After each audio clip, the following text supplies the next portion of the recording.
2 दिवस झाले डीमार्टमधून हे सामान आणून, पण याचा मुहूर्तच लागत नव्हता ठेवण्याचा. पण आज फायनली म्हटलं आज ठेवूनच देऊ. तर अगोदर मी इथं बॅगमधून सगळं सामान बाहेर काढून दिलं आणि त्यानंतर मग सगळं व्यवस्थितपणे चेक वगैरे करून घेतलं बिलनुसार. आणि त्यानंतर जे जे संपलं आहे ते सामान काढून दिलं आणि एक्स्ट्राचं सामान मी ज्या म्हणजे जिथं ठेवते तिथं ठेवून दिलं. असं करून सगळं सामान सेट करून ठेवलं. आणि त्यानंतर रात्रीच्या जेवणामध्ये मग मी आज पिझ्झा बनवणार होते. तर डीमार्टमधून येतानाच मी पिझ्झा बेस वगैरे घेऊन आले होते. चीज आणि पिझ्झा बेस हे सगळं सामान घेऊन आले होते. बाकीचं सामान अवेलेबल होतं घरी. तर म्हटलं आज पिझ्झा बनवून टाकूया.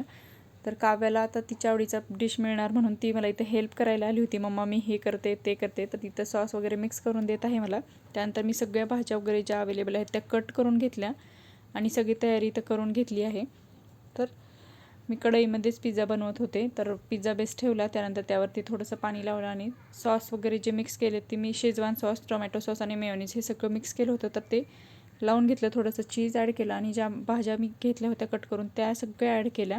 तर मी इथं टोमॅटो, शिमला मिरची आणि कांदा घेतला आहे. तुम्ही तुमच्या आवडीनुसार भाज्या ॲड करू शकता. आणि त्यानंतर वरून चिली फ्लेक्स आणि ऑरिगॅनो टाकलं.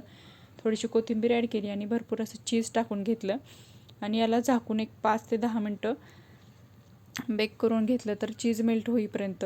तर खूप छान पिझ्झा झाला होता, एकदम यम्मी. तर घरच्या घरी अगदी बाहेरच्यासारखा एकदम यम्मी पिझ्झा झाला होता. तर तुम्ही पण नक्कीही ट्राय करा. आणि व्हिडिओ जर आवडला तर लाईक, शेअर आणि सबस्क्राईब करायला विसरू नका. भेटूया नेक्स्ट ब्लॉगमध्ये. तोपर्यंत बाय.